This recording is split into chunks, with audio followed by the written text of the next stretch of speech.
I'm Nora. I'm 32. I work in commercial real estate acquisitions in Seattle, Belltown specifically. My apartment is 480 square feet. One room. A galley kitchen. A window that faces a brick wall. I drive a 2018 Honda Civic with a dent in the passenger door from a grocery store parking lot incident I never bothered to fix. My sister Vivian is 28.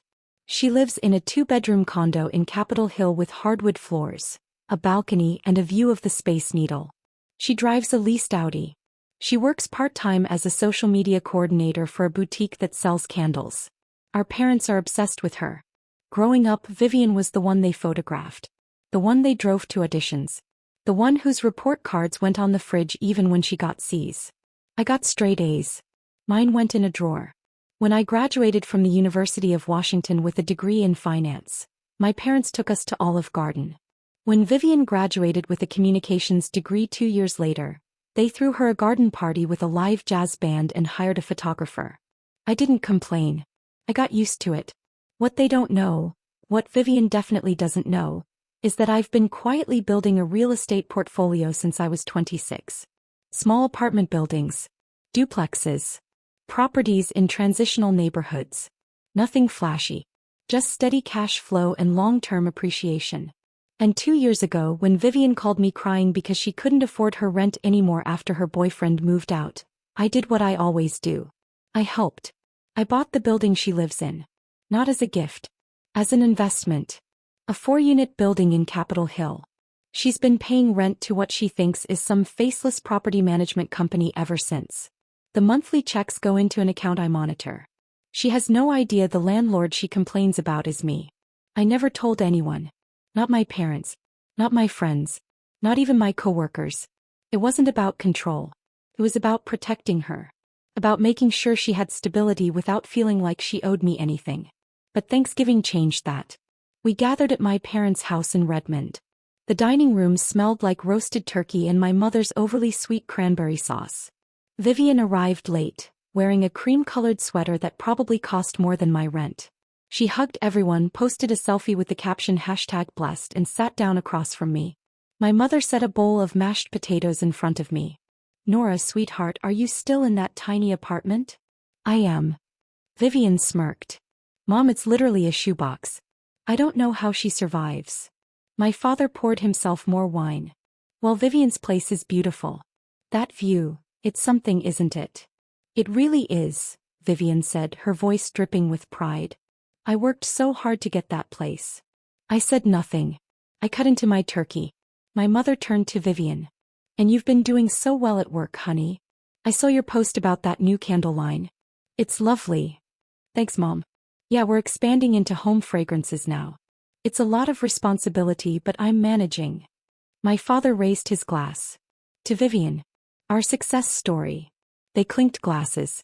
I sipped my water. Then Vivian turned to me, her smile sharp.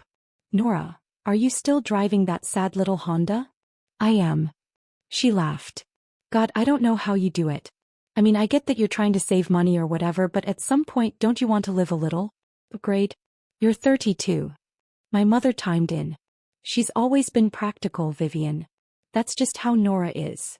Vivian leaned back in her chair, swirling her wine. "Practical is one word for it. You call it boring. I mean, no offense, Nora, but you work in real estate and you live like a college student. What's the point of having a job if you're not going to enjoy your life?" My father chuckled. "She has a point." I set down my fork. "I enjoy my life just fine." Vivian rolled her eyes. "Do you though? You drive a dented Honda. You live in a studio apartment. You never go anywhere. You never do anything. Honestly, Nora, I don't think you'll ever be successful." "Not really." The room went quiet for a moment. Then my mother laughed, light, nervous.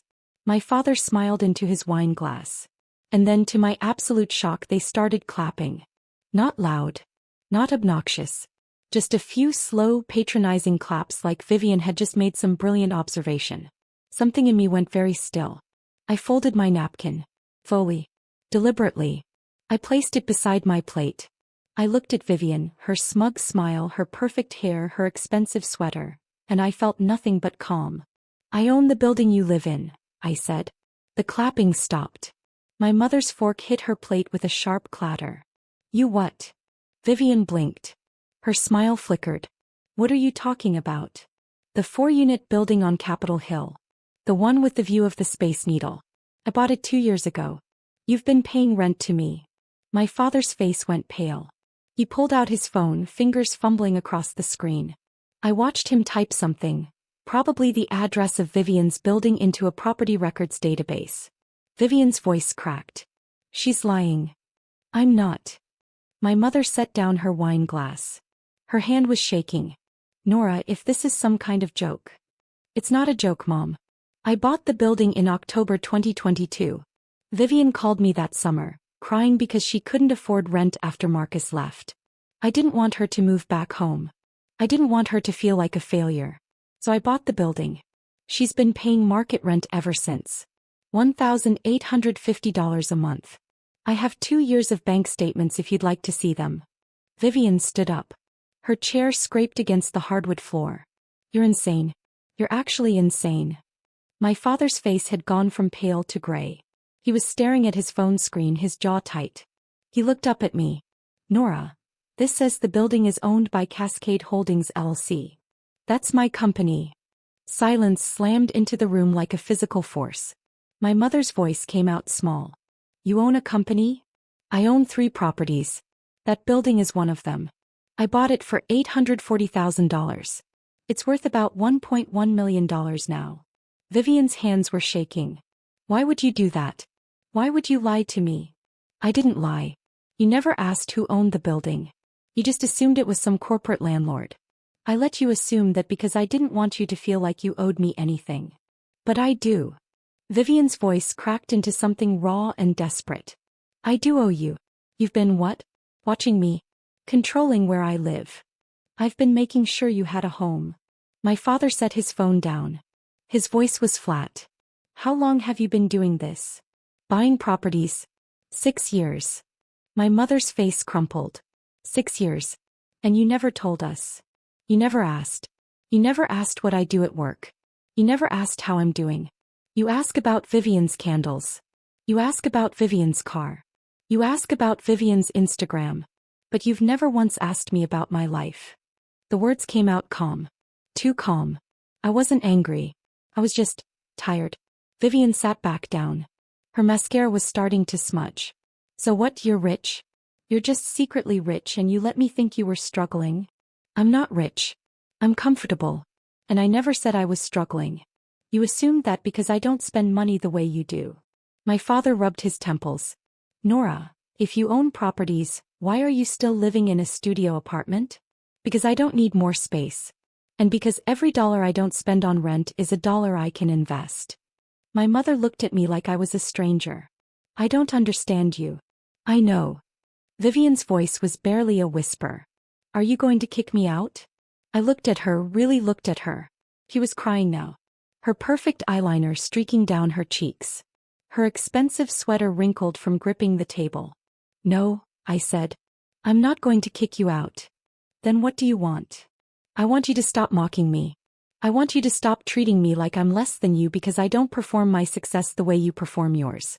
I want you to understand that just because my life doesn't look like yours doesn't mean it's small. The room was silent. My father cleared his throat. Nora, we didn't know. You didn't ask. I stood up. I picked up my purse. I looked at my family, my mother's stunned face, my father's pale confusion, my sister's tear-streaked humiliation, and I felt something I hadn't felt in years. Relief. I'm going home, I said. Happy Thanksgiving. I walked out, got in my dented Honda, drove back to my 480-square-foot apartment in Belltown. I made tea. I sat by the window that faces the brick wall.